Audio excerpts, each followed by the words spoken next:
Welcome friends, welcome back to the kitchen. Today we're going to bake a cake. I'm going to start with, there's a lot going on. There's a lot on the counter. And I'll start out by saying this is the simplified version of this recipe. So let me tell you about it. Found this recipe in a magazine a few months ago. One of those hoity-toity wine magazines, you know, where they extol the virtues of things that you and I will probably never taste. But I like reading them anyway. So I see this recipe, and it is supposed to be a coffee cake that embodies the flavors of a Bakewell tart. The recipe sits on my desk for weeks, and I sort of look at it, and I look at it, and I look at it, and I think to myself, I don't know if I'm ever going to make this. Because it's one of those recipes, and these are recipes that drive me nuts. It used 7 tablespoons of this. It used a 1/4 cup plus a teaspoon of something else. And it's one of those so overly complicated just for the sake of complicating it recipes that I didn't make it. And then a couple days ago, I thought, you know what, I'm really going to make that cake. I sat down and I reinterpreted the recipe, and I changed the amounts into something that kind of makes sense, that the average person will approach and say, oh yeah, nice round numbers, everything works, let's make this. So, starts out, I'm going to make this frangipane layer, which is, frangipane is just a fancy name for almond paste. So I've got butter and sugar, salt, a little bit of regular flour, and I've mixed beaten together the butter and the sugar. I'm using ground almonds because I prefer that to almond flour. Maybe I'm a little bit strange. And 1 egg. And I'll just mix this into a nice paste.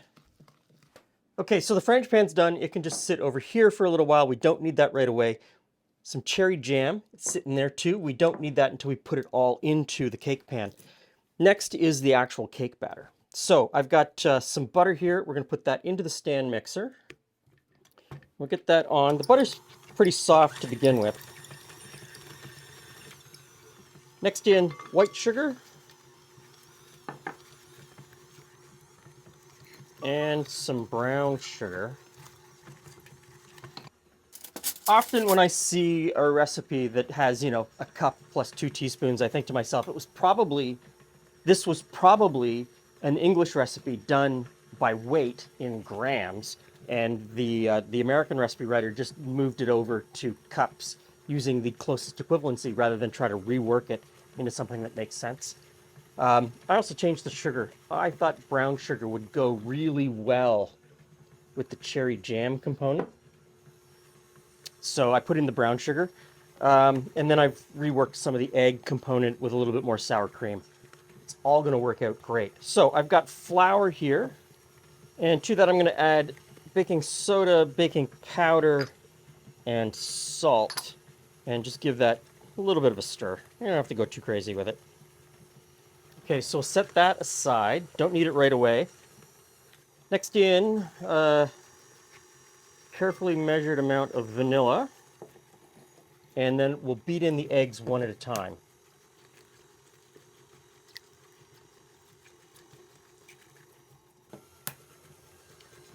And that's egg number 3. Now we alternate between our dry ingredients and sour cream into the butter sugar mixture. So a couple spoonfuls of the flour, maybe 3 spoonfuls of flour, and then I need about 3/4 of a cup of sour cream, which I will, as you can see, measure extremely carefully. And then you just alternate back and forth. Flour, sour cream, letting each sort of mix in almost fully before you move on to the next.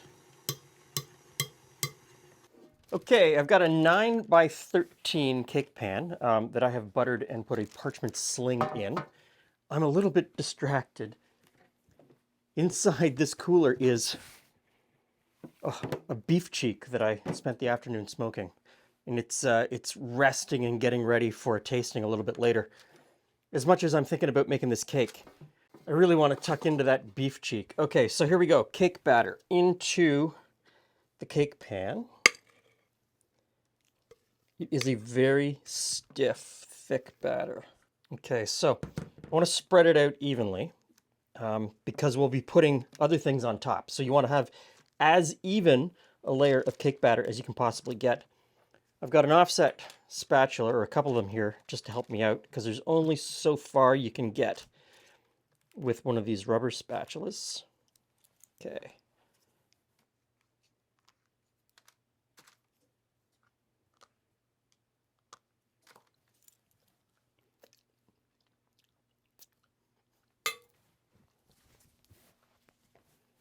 The brown sugar makes this cake batter work.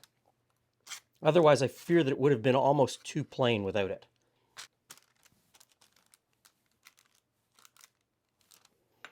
Cherry jam. I had to buy cherry jam because it's not a flavor that Julie and I usually make. Oh, look at that. So I want to try and get an evenish layer of cherry on top. Another offset spatula.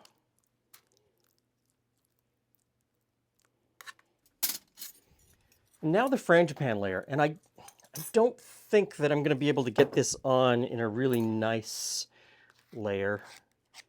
Let's see what we can do. Almonds and sugar. So good. Okay.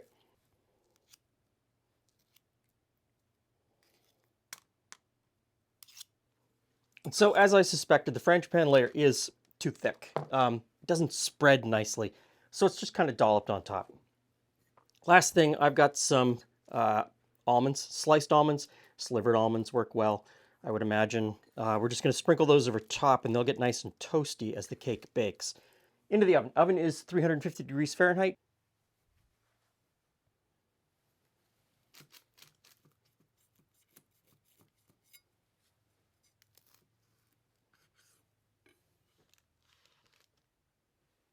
Hurrah, it's time for cake. Hey, friends. Hey, Glenn. Goes.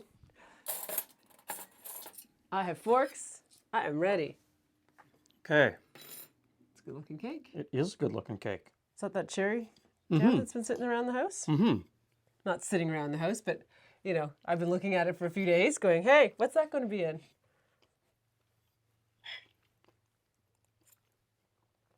Still warm.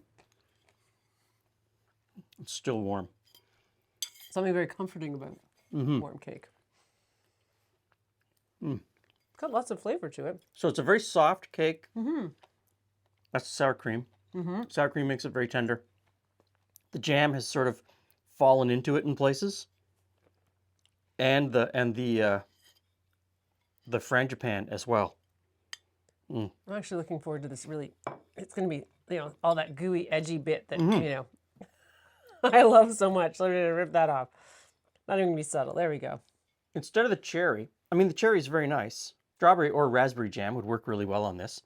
And then I had thought gooseberries, because it would be a little bit of sour. And as I'm tasting it, I'm thinking rhubarb. You know what? A layer of rhubarb on top. Any sort of fruit compote would be really good on top. Wherever you live, Yeah, whatever the local fruit is. you know, you could probably have whatever it comes in a jam form. Mango jam, pineapple jam, whatever it is. Do you like it? I think you could put it on this cake. I guess what I'm saying is, cherry jam is expensive. Don't have to spend the money on the cherry jam. There's so many other options that are a little more cost conscious. And it would be great. I have to stop eating because I haven't had my supper yet. So this is a great cake. I simplified the ingredient list, made it round numbers so it's a little easier to figure out. I would definitely give this a try. And now I have to try an actual Bakewell tart. I suppose I should actually make one. Okay, I'm in. Because really, all I do is taste. But Thanks for stopping by. See you again soon.